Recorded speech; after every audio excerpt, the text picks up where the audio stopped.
और सभागार में उपस्थित गणमान्य, जिसमें प्रमुख रूप से श्री चंद्रशेखर साहू जी हैं, डॉक्टर रमेंद्रनाथ मिश्रा जी हैं, और भी बहुत से लोग हैं, माधव सिंह जी परिवार के लोग हैं, शहर के प्रबुद्ध नागरिकगण हैं, और साथ में श्री चुन्नीलाल जी साहू, पूर्व सांसद और विधायक, जिनकी पुस्तक का आज विमोचन हो चुका है। ये अपनी बात शुरू करने के पहले मैं दो बातें कहना चाहूंगा। एक तो ये है, जो ये हॉल है जहां हम उपस्थित हैं, इसमें एक पहला कार्यक्रम हुआ था आशीष की एक किताब का, आशीष सिंह ठाकुर का। तब आदरणीय रमन सिंह जी ने ये कहा था, बीच में एक बॉक्स था, उसको कहा इसको हटाओ, बोले डिस्टर्ब करता है। और एक ऐसा प्लेटफॉर्म इन्होंने यहाँ अपने आवास में उपस्थित किया है, प्रशस्त किया है, जिसके माध्यम से साहित्यिक और अन्य गतिविधियां होती रहती हैं। सचमुच में ये लोगों के लिए न केवल सुविधाजनक है, बल्कि बहुत ही महत्वपूर्ण है कि आयोजन के लिए स्थल कई बार रायपुर में नहीं मिल पाते, तो इसलिए उन्होंने ये जो व्यवस्था की है, एक स्थायी व्यवस्था की है, इसके लिए मैं उनके प्रति आभार व्यक्त करता हूं, धन्यवाद देता हूं। दूसरी बात यह है कि मेरा जन्म जो है उड़ीसा और छत्तीसगढ़ के बॉर्डर में स्थित एक गांव से हुआ है, नर्रा नाम का गांव है, खरियार रोड से लगा हुआ है। सारी गतिविधियों का केंद्र यही क्षेत्र रहा है, और मेरी शिक्षा भी महासमुंद में स्कूल तक के हुई है। इस दृष्टि से ये सारे जो घटनाक्रम है, उसमें मैं अपने आप को सहभागी महसूस करता हूँ। जीवनलाल साहू जी के परिवार से मेरा एक लंबा संबंध रहा है। हम लोग जब स्कूल में पढ़ते थे महासमुंद में, तो उस समय साहू जी को हम लोग देखते थे, जानते थे, लगातार संपर्क बना रहा है। आज जिस पुस्तक का विमोचन हो रहा है, तो इसकी तिथि के बारे में चुन्नीलाल जी ने बताया कि 10 मई की तिथि बहुत महत्वपूर्ण है।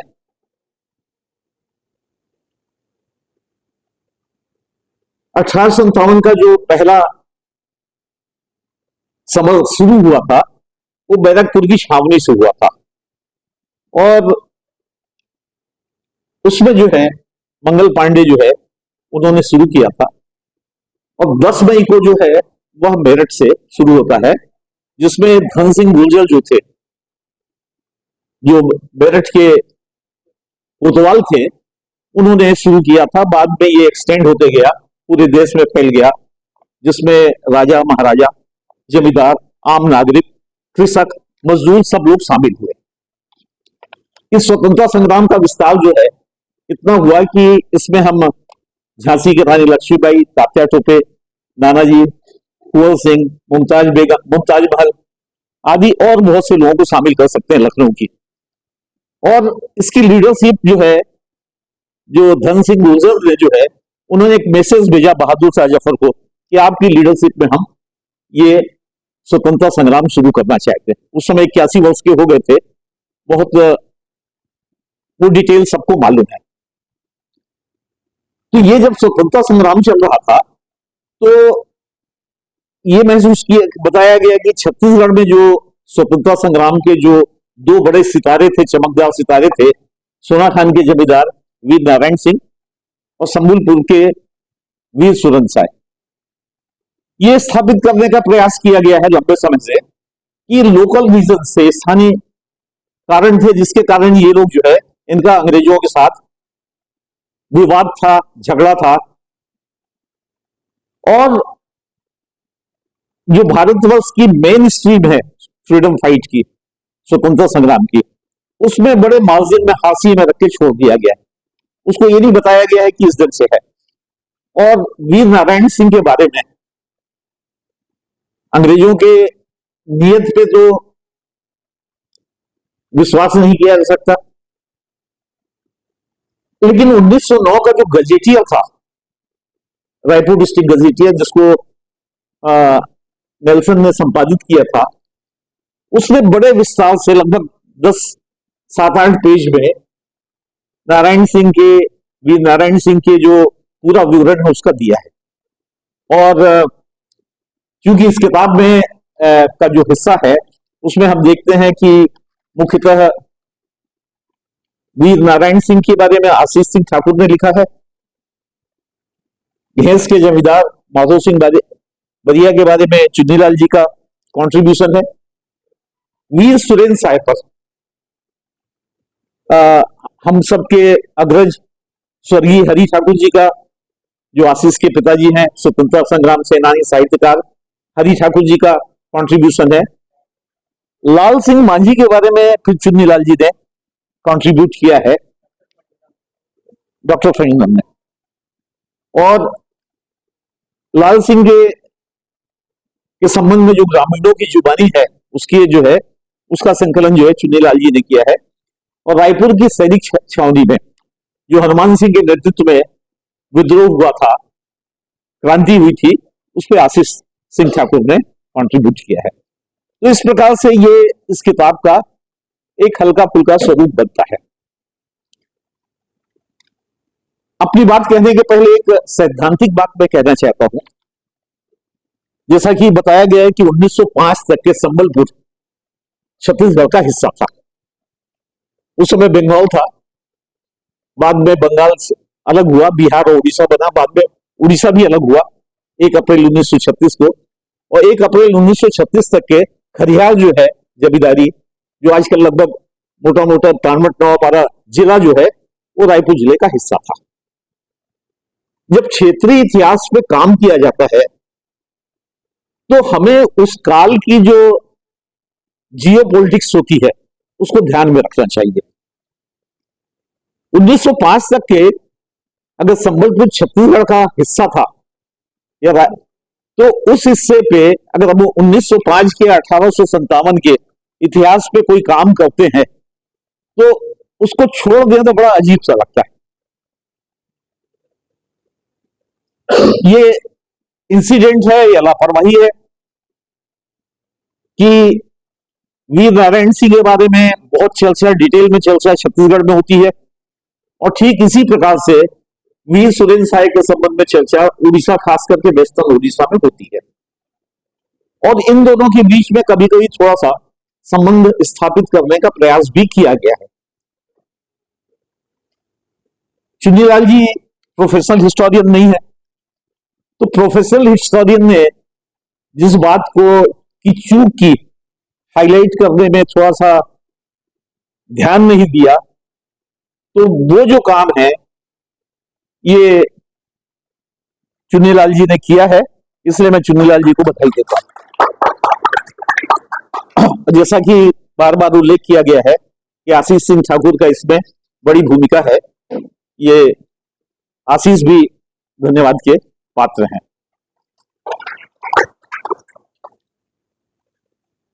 जैसा कि वीर नारायण सिंह के बारे में जब भी चर्चा होती है तो उनकी ऐतिहासिक पृष्ठभूमि की बात हमेशा की जाती है। उसकी पुनरावृत्ति तो नहीं करना चाहूंगा, लेकिन हर बार जो है श्रोता अलग होते हैं, भागीदार अलग होते हैं, इसलिए संक्षेप में ये बताना चाहूंगा कि सोना खान की जमींदारी कलचुरियों द्वारा उनकी सैनिक सेवा के बदले दी गई थी और उनसे कोई टैक्स नहीं लिया जाता था, बल्कि जो सरकार जो है अनुदान देती थी, क्योंकि जगन्नाथपुरी का रास्ता था, डाकुओं से अन्य लोगों से लूटपाट की संभावना रहती थी, इसलिए सुरक्षा की जिम्मेदारी दी गई थी एक ऐसे सैनिक परिवार को। और जब मराठा रूल आ गया तब से परिस्थितियां थोड़ी सी बदलती हैं।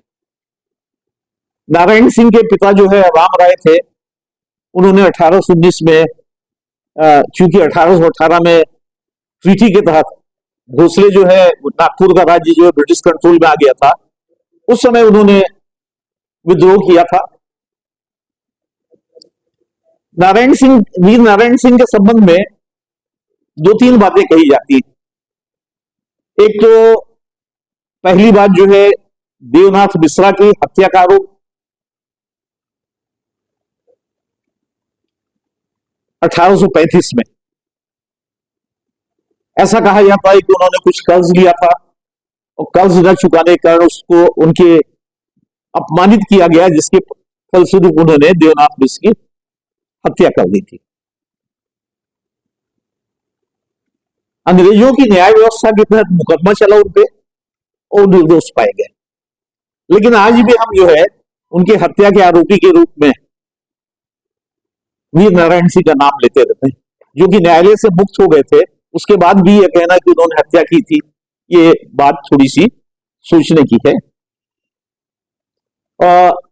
यही नहीं, आरोप मुक्त होने के बाद ही कंटिन्यूड एज ए जमींदार, उसको जमींदारी से नहीं हटाया गया। मतलब इसमें कोई शक की बात नहीं थी कि उन्होंने जो है वो दोष मुक्त थे और ये अपराध जो है उनको पर झूठा बढ़ा गया था। दूसरी बात जो है 1856 में अकाल के संबंध में है, जिसमें सीरी नारायण के एक व्यापारी से कि धान लूटने का 1400 बोरा का है। इस संबंध में कुछ लोगों ने अपनी बातें कही है कि साहब वो 1400 बोरा कितना होगा, उसको कोट किया गया है, तो फिर से रिपीट नहीं करूंगा। दूसरी है कि अकाल पीड़ित जनता को के लिए उन्होंने उस व्यापारी से अनाज लिया और अकाल पीड़ित लोगों को, भूखे लोगों को उसमें वितरित कर दिया गया। मजेदार चीज है, इसका कंपनसेशन भी दिया गया उस व्यक्ति को। और वीर नारायण सिंह स्वयं होकर जो है डिप्टी कमिश्नर को इन्फॉर्म कर दें कि मैंने ऐसा काम किया। लेकिन चूंकि ब्रिटिश सरकार जो है वह इस बात पे एडामेंट थी कि किस प्रकार से नारायण सिंह को दबाया जाए, तो उनको अरेस्ट करके जेल भेज दिया गया। चुनीलाल जी ने डिटेल में डेट वाइज किया, इसलिए मैं उसको छोड़ रहा हूं। अब दूसरी बात देखिए, जो डेट इन्होंने भी बताई है, 28 अगस्त को नारायण सिंह जो है जेल तोड़ के फरार हो जाते हैं। और उसके कुछ दिन पहले, मतलब ठीक 1 महीने पहले, लगभग 30 जुलाई को क्रांतिकारियों ने हजारीबाग का से जो है जेल से सुरेंद्र साय को मुक्त करा लिया था। घटनाक्रम को देखिए, तिथियों को देखिए, 1 महीने के भीतर ये घटना घटित होती है। तो क्या ये केवल स्थानीय समस्याएं थी, जैसा कि कहा जाता है कि सुरेंद्र साय को संबलपुर की गद्दी नहीं मिली इसलिए उन्होंने विद्रोह कर दिया, और नारायण सिंह की जो है अनाज के नाम से जो हुआ उसके कारण विद्रोह हो गया? ये नहीं है, ये पूरा सीक्वेंस था। और जिसमें पूरे आप कालक्रम को देखेंगे तो स्पष्ट होता है कि देश के जो राष्ट्रीय आंदोलन था, स्वतंत्रता का पहला संग्राम, उसमें जो है इन लोगों की भागीदारी थी। महाराज साय जो संबलपुर के राजा थे, उनकी डेथ के बाद जो है उनकी परंपरा के अनुसार जो है खिंगा के जमींदार को जो है संबलपुर का राजा बनाया जाना था। लेकिन अंग्रेजों की, जो कि वीर सुरेंद्र साय थे, लेकिन अंग्रेजों की मिली भगत से पहले जो है उनकी विधवा रानी को, मोहन कुमारी को गद्दी दे दी गई। जब जन विद्रोह हुआ तो फिर जो है नारायण सिंह नाम के एक अन्य व्यक्ति को, जो उन्हीं परिवार के थे, उनको राजा बना दिया गया, गद्दी पर बैठा दिया गया। लेकिन यह विद्रोह भड़कता रहा, जनता ने इनको स्वीकार नहीं किया, और इन परिस्थितियों में वीर सुरेंद्र साय को गिरफ्तार करके हजारीबाग में रखा गया था। बाद में जैसा कि होता है हमेशा, अंग्रेजों के समय होता था, अंग्रेजी इस बात को बड़े वो गर्व के साथ बोलते थे, law of the rule, administration of the rule. लेकिन वो कानून खुद बना लेते थे अपने हिसाब से, और उस हिसाब से करते थे, खाली नाटक करते थे कि किस प्रकार से कानून का वो पालन कर रहे हैं। सुरेंद्र साय को गिरफ्तार किया गया, मुकदमा चला, आजीवन कारावास की सजा दी गई। लेकिन जब अपील में उनको मुक्त कर दिया गया, फिर गिरफ्तार कर लिया गया, और गिरफ्तार करके उनको जो है असीरगढ़ के किले में आजीवन कारावास देकर भेज दिया गया। आप ये बताइए, एक जुडिशियल बॉडी छोड़ रही है, एडमिनिस्ट्रेटिव बॉडी उसको जेल में रख रही, और असीरगढ़ के किले में ही 28 फरवरी 1884 को छत्तीसगढ़ के इस महान क्रांतिकारी वीर सुरेंद्र साय की मृत्यु हो जाती है। वो अंधे भी हो गए थे, आंख से देख नहीं पाते थे, और ये बहुत बड़ी जो है क्षति थी फ्रीडम मूवमेंट की, जिसको हम लोग स्मरण करना चाहिए। 28 फरवरी को हम लोगों को चाहिए कि उनकी जो है उनके पुण्यतिथि को मनाए, जैसा कि है, क्योंकि उस समय रायपुर से ही उनकी बात हुई थी। वीर नारायण सिंह के बारे में तो छत्तीसगढ़ के लोगों को बहुत डिटेल में मालूम है। ये जो नया सूत्र जो है, जो चुन्नीलाल जी ने अपने मेहनत से किया है, वो जो है माधो सिंह बरिया का, जो कि घेंस के जमींदार थे। जैसा कि उन्होंने बताया कि वहां रेलवे स्टेशन में लिखा हुआ है, उड़ीसा गवर्नमेंट की जो पब्लिकेशन है फ्रीडम मूवमेंट के, उसमें जो है माधो सिंह बरिया का रेफरेंस है। लेकिन हम पड़ोस में छत्तीसगढ़ में रह के छत्तीसगढ़ के फ्रीडम मूवमेंट पे काम करते हुए पता नहीं क्यों भूल जाते थे कि माधो सिंह बरिया नाम का भी कोई आदमी था जो वीर नारायण सिंह का ससुर था, और उसके पुत्र वीर नारायण सिंह के पुत्र गोविंद सिंह की भी ससुराल वही थी, और किस प्रकार से वो अपने ससुराल वालों के साथ मिलकर देवरी के राजा जमींदार से बदला लेते हैं। तो ये जो सिलसिला है इतिहास में जो कड़ी जोड़ने का होता है, उस पर शायद हम लोगों की चूक हो गई है, क्योंकि छत्तीसगढ़ के जो फ्रीडम मूवमेंट के इतिहास में इस जंग की बात सामान्यतः नहीं आती, न घेंस की जानकारी आती, न माधव सिंह की आती है। एक कैजुअल रेफरेंस कभी कभी सुरेंद्र साय का जरूर आता है, क्योंकि सुरेंद्र साय एक चमकते हुए सितारे थे फ्रीडम मूवमेंट के, उनको खारिज नहीं कर सकते थे। लेकिन जो बाकी कड़ियां जोड़ने की थी, हम जानते हैं कि झारसुगड़ा के जमींदार थे, उनका भी बड़ा सारे जमींदार जो थे, जो खास करके संबलपुर रीजन के थे, they were more active. Freedom movement में उनका ज्यादा योगदान है। मैं लखनपुर, रामपुर, ये पूरा जो इलाका जो है, तो ये पूरा इलाका जो है वहां के जमींदार थे, और शायद इसलिए कि इनके जो थोड़े से बड़े राजा थे, खरियार के जिन्हें जमींदार कह दिया गया, 1862 में राजा की टाइटल छीन के उनको जमींदार बना दिया गया था, तो इनका इनडायरेक्ट संरक्षण था। और इसीलिए जो है लाल सिंह मांझी, जो उनकी जमींदारी के भीतर ही एक मालगुजार या गोटिया की हैसियत रखते थे, लेकिन बहुत वीर थे, जैसा कि बताया गया है, उन्होंने आत्मसमर्पण अंग्रेजों के सामने नहीं किया, उन्होंने खरियार के राजा के सामने किया। तो इस प्रकार से हम खरियार जमींदारी की भूमिका,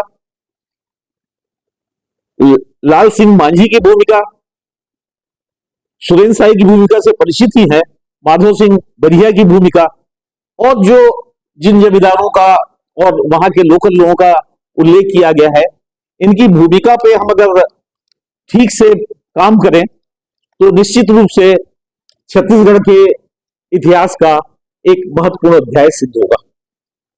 एक और बात आखिरी में, ज्यादा समय नहीं लूंगा, कि किताब का नाम को लेके मुझे बहुत रुचि आई, और मैं धन्यवाद भी देना चाहता हूं। इसका नाम रखा गया है कौशल के क्रांतिवीर, और भीतर जो है कहा गया कौशल ऑब्लिक छत्तीसगढ़ के क्रांतिवीर। आज भी देखिए क्या हुआ, जब पॉलिटिकल सीनीरियो बदलता है, तो आज छत्तीसगढ़ कौशल था, ये केवल इतिहासकार और अन्य लोगों के बीच में थोड़ी सी बातचीत होती है, लेकिन उसको सीरियसली कोई नहीं लेता।